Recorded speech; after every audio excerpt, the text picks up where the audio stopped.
بسم اللہ الرحمن الرحیم۔ محترم دوستو، السلام علیکم ورحمۃ اللہ وبرکاتہ۔ عربی زبان قرآن و حدیث کی زبان ہے، اور جب تک عربی زبان میں مہارت حاصل نہ ہوگی تب تک ہم قرآن و حدیث کو نہیں سمجھ سکتے۔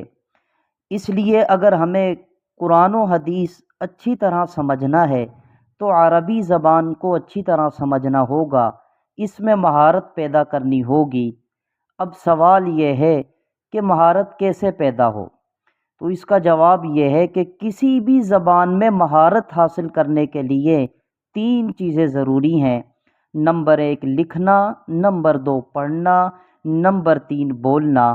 جس زبان کو ہم سمجھنا چاہتے ہیں اسے خوب لکھنا ہوگا، اسے خوب پڑھنا ہوگا اور اسے خوب بولنا پڑے گا، تب جا کر اس زبان میں ہمیں مہارت حاصل ہوگی۔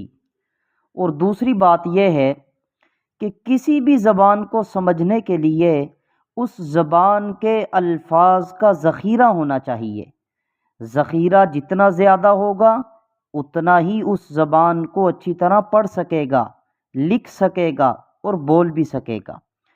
چنانچہ عربی زبان کو سکھانے کی غرض سے انشاء کا بہت ہی بہترین نصاب مرتب کیا گیا ہے، جو سالوں سے مدارس کے نصاب میں داخل ہے اور ہزاروں طلباء اس سے فائدہ بھی اٹھا چکے ہیں۔ کتاب کا نام ہے معلم الانشاء۔ نام سے ہی پتہ چلتا ہے کہ یہ کتاب رٹنے کی نہیں ہے۔ معلم کا معنی سکھانے والا، اور انشاء کے معنی ہے پیدا کرنا، بنانا۔ آپ اس کتاب کی مدد سے جملے بنانے والے ہو جائیں گے اور پھر آگے چل کر مضمون لکھنے والے بن جائیں گے۔ تو اگر صرف آپ اس کتاب کی تمرین کے عربی جملے کا اردو ترجمہ اور اردو جملوں کا عربی ترجمہ صرف رٹ کر زبانی یاد کر لیں گے تو آپ کو جملے بنانے نہیں آئیں گے۔ جب جملے نہیں بنا سکیں گے تو مضمون کیسے بنے گا؟ تو اس لیے ضروری ہے آپ کے پاس کتاب، کاپی اور لغت ہونی چاہیے۔ اگر آپ کے پاس کتاب اور لغت نہیں ہے، آپ نیٹ سے بھی اس کو حاصل کر سکتے ہیں، اس کو ڈاؤن لوڈ کر سکتے ہیں۔ اور اہم چیز یہ ہے کہ روزانہ کم از کم ایک تمرین کو لغت کی مدد سے حل کریں۔ حل کرنے کا طریقہ کیا ہو تو اس کا طریقہ سمجھ لیں بھی۔ طریقہ یہ ہوگا کہ تمرین میں موجود الفاظ کو کاپی میں لکھ لیں، پھر دیکھیں وہ اسم ہے تو لغت میں سے اس کی واحد یا جمع آپ تلاش کریں بھی، پھر معنی تلاش کریں بھی۔ اگر فعل ہے تو باب اور مصدر اس کا تلاش کریں بھی، پھر اس کے بعد آپ اس کا ترجمہ کریں بھی۔ یہ چند باتیں تھیں، اب کتاب کا آغاز کرتے ہیں۔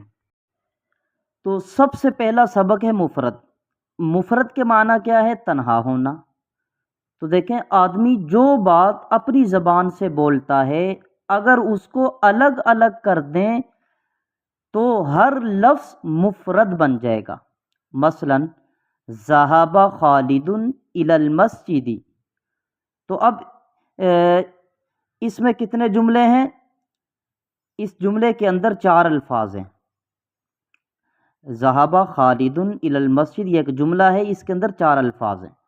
تو اگر ان تمام کو الگ الگ کر دیا جائے تو چاروں مفرد کہلائیں گے، جیسے ذهب یہ مفرد ہے، اور خالد اسی طرح الى، اور نمبر 4 المسجد۔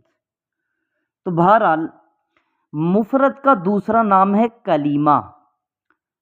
مفرد یعنی کلمے کی 3 قسمیں ہیں۔ نمبر 1 اسم، نمبر 2 فعل، نمبر 3 حرف۔ اب ان کی تعریفات بھی سمجھ لیں بھی۔ اسم اس کلمے کو کہتے ہیں جو کسی چیز کا نام ہو، مثلا القرآن، الفرس وغیرہ وغیرہ۔ السماء، الارض، یہ تمام کے تمام کیا اسماء ہیں، اسم ہیں۔ اور ایک چیز ذہن میں رکھنا کہ اسم میں زمانہ نہیں پایا جاتا۔ نمبر 2 فعل۔ فعل کی تعریف کیا ہے؟ فعل اس کلمے کو کہتے ہیں جس سے کسی کام کا کرنا یا ہونا سمجھ میں آ جائے اور اس میں زمانہ بھی پایا جائے بھی۔ مثلا دخلا، وہ داخل ہوا۔ اب اس میں اس کے داخل ہونے کا پتہ چلا اور زمانہ ماضی بھی پایا گیا ہے، وہ داخل ہوا، داخل ہونے کا پتہ چل گیا، یہ ایک کام ہے۔ اور ہوا کب ہوا بھائی؟ پہلے ہوا، یہ زمانہ پایا جا رہا ہے۔ اور اسی طرح یدخلو، وہ داخل ہوگا، اس سے بھی ہمیں کام کا پتہ چلا بھی، اور زمانہ استقبال اس کے اندر پایا گیا ہے۔ تو نمبر 3، حرف۔ حرف اس کلیمے کو کہتے ہیں جو اپنا معنی بتلانے میں دوسرے کلیمے کا محتاج ہو، لہٰذا یعنی جب تک وہ اکیلا ہے اس کے معنی سمجھ نہ آ سکیں گے، جب اس کے ساتھ اسم یا فعل مل جائے گا تو اس کے معنی اچھی طرح سے ہمیں سمجھ میں آ سکیں گے۔ تو یہ تھی اسم فعل کی حرف کی تعریفات، اور اب ہم ان تینوں تعریفات کی روشنی میں تمرین کو حل کرنے کی کوشش کرتے ہیں۔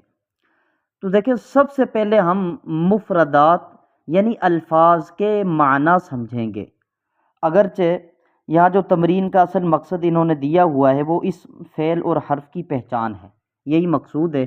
تو اس سے پہلے اس کو ہم دوسری طرح سے سمجھتے ہیں۔ تو سب سے پہلے تمرین نمبر 1، پہلا جملہ ہے الطیر یطیر فی الہواء۔ تو اب دیکھیں، الطیر یہ مفرد ہے، اس کی جمع طیور آتی ہے، معنی کیا ہے؟ پرندہ۔ اور آگے کیا لفظ ہے؟ یطیر، یہ فعل ہے باب ضربہ سے، اس کا مصدر طیرن آتا ہے، معنی اڑنا۔ آگے کیا ہے؟ الہوا، اس کی جمع آتی ہے اہویتن، اور معنی اس کا کیا ہے؟ ہوا یا فضا۔ اور دوسرا جملہ السمک یعیش فی الماء۔ اب یہاں السمک، اس کی جمع کیا آتی ہے؟ اسماک، اس کی جمع کیا آتی ہے؟ اسماک، معنی کیا ہے؟ مچھلی۔ اور آگے کیا لفظ آ رہا ہے؟ یعیش، یہ فعل ہے باب ضربہ سے، عاش یعیش عیشن، معنی زندگی گزارنا۔ اور آگے ہے الماء، یہ اسم ہے، اس کی جمع میاہن آتی ہے، معنی پانی۔ اور تیسرا جملہ ہے العصفور یتغرد علی الشجرۃ۔ العصفور یہ مفرد ہے، اس کی جمع کیا آتی ہے؟ عصافیر، عصافیر، معنی کیا ہے؟ چڑیا۔ اور یتغرد یہ فعل ہے باب تفاعل سے، اس کا معنی ہے چہچہانا۔ اور آگے آ گیا الشجرۃ، یہ مفرد ہے، اس کی جمع کیا آتی؟ اشجار، معنی کیا ہے؟ ایک درخت۔ الشجرہ کا معنی کیا بنے گا؟ درخت۔ تو چوتھا جملہ ہے ان السفینۃ تجری علی الماء۔ السفینہ یہ کیا ہے؟ یہ اسم ہے، اور اس کی جمع کیا ہے؟ سفن آتی ہے، معنی کیا ہے؟ کشتی۔ آگے ہے تجری، یہ فعل ہے باب ضربہ سے، جرا یجری جرین، اور اس کا معنی بنے گا چلنا، دوڑنا۔ اور پانچواں جملہ اس تمرین کا ینزل المطر من السماء۔ ینزل یہ کیا ہے؟ فعل ہے، کس باب سے؟ باب ضربہ سے، اور اس کا مصدر نزولاً آتا ہے، نزولاً۔ اب معنی کیا ہے؟ اترنا، برسنا۔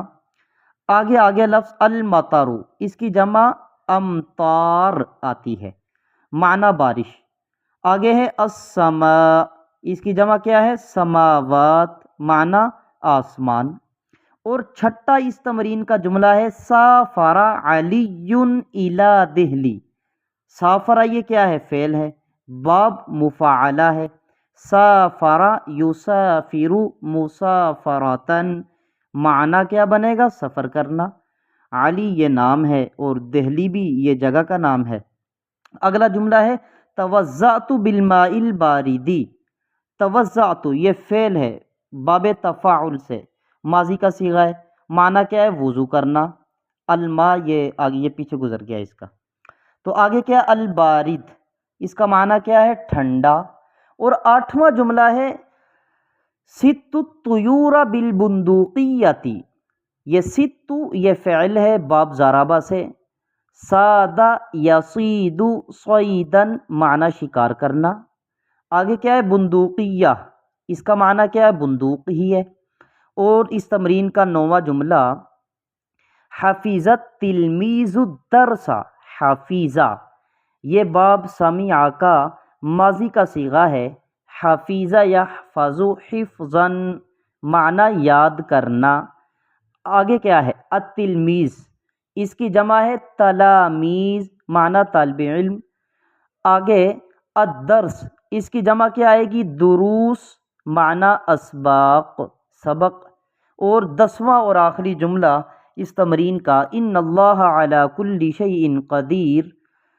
اچھا جی، یہاں پہ جو آگے تو الگ اس کی بحث کریں گے اسم فعل حرف میں آ کے۔ تو شیء، اس کی جمع کیا ہے؟ اشیاء، شیء کی جمع کیا ہے؟ اشیاء۔ اور قدیر، یہ صفت کا صیغہ ہے، معنی ہے مکمل قدرت رکھنے والا۔ اچھا، اب ہم اپنے حل کردہ الفاظ کی روشنی میں جملوں کا ترجمہ دیکھتے ہیں۔ پہلا جملہ کیا تھا؟ الطیر یطیر فی الہواء، پرندہ ہوا میں اڑ رہا ہے، یا یوں بھی کہہ سکتے ہیں پرندہ ہوا میں اڑتا ہے۔ دوسرا جملہ السمک یعیش فی الماء، مچھلی پانی میں زندگی بسر کرتی ہے۔ تیسرا جملہ العصفور یتغرد علی الشجرۃ، چڑیا درخت پر چہچہا رہی ہے۔ نمبر 4، چوتھا جملہ ان السفینۃ تجری علی الماء، کشتی پانی پر چلتی ہے۔ نمبر 5، ینزل المطر من السماء، بارش آسمان سے برستی ہے۔ نمبر 6، چھٹا جملہ سافر علی الی دہلی، علی نے دہلی کا سفر کیا۔ ساتواں جملہ توضأت بالماء البارد، میں نے ٹھنڈے پانی سے وضو کیا۔ نمبر 8، ست الطیور بالبندوقیۃ، میں نے بندوق سے پرندوں کا شکار کیا۔ نمبر 9، حفیظت تلمیذ الدرس، طالب علم نے سبق یاد کیا۔ آخری جملہ ان اللہ علی کل شیء قدیر، یقیناً اللہ ہر چیز پر قادر ہے۔ تو اب جو تمرین کا اصل مقصد ہے وہ کیا ہے؟ اس فعل حرف میں تمیز۔ تو شاید میں چند جملہ ہی کروں بھی۔ تو پہلا جملہ کیا تھا؟ الطیر یطیر فی الہوا۔ اب ان میں سے ہم نے پہچانا ہے کہ اسم کون ہے، فعل کون ہے، حرف کون ہے۔ تو دیکھیں الطیر، یہ اسم ہے۔ کیوں بھی اسم ہے بھائی؟ اس لیے کہ یہ پرندے کا نام ہے، ہم نے تعریف میں پڑھا تھا کسی بھی چیز کا نام ہو وہ اسم ہے۔ علامت یہ ہے کہ اس پر الف لام ہے، الطیر الف لام۔ اور دوسرا لفظ ہے یطیر، یہ فعل ہے، اس لیے کہ کام کو بتلاتا ہے اور اس کے اندر زمانہ بھی پایا جا رہا ہے۔ اور تیسرا یہاں پہ آ گیا فی، یہ کیا ہے؟ یہ حرف ہے۔ حرف کیوں ہے؟ اس لیے کہ جب تک اس کے ساتھ دوسرا کلمہ نہیں ملتا یہ اپنا معنی نہیں بتلاتا بھی۔ تو میرے قابل احترام دوستوں، بزرگوں، بھائیوں، اسی طرح آپ بالکل یہ میں نے ایک کیا ہے، ایک جملہ حل کیا، آپ اس کو مکمل کریں بھی، ٹھیک ہے؟ جہاں سے سمجھ نہ آئے بلکہ اگر آپ حل کر لیں اس کو تو آپ اس کی تصویر مجھے بھیج دیں بھی، جہاں انشاءاللہ غلطی ہوگی اور انشاءاللہ میں رہنمائی کروں گا۔ اور آخری پیغام یہ ہے کہ اگر اس سبق کے اندر کسی قسم کی کوئی غلطی ہو تو آپ خیرخواہی کے طور پر ضرور میری اصلاح کریں۔ السلام علیکم ورحمۃ اللہ وبرکاتہ۔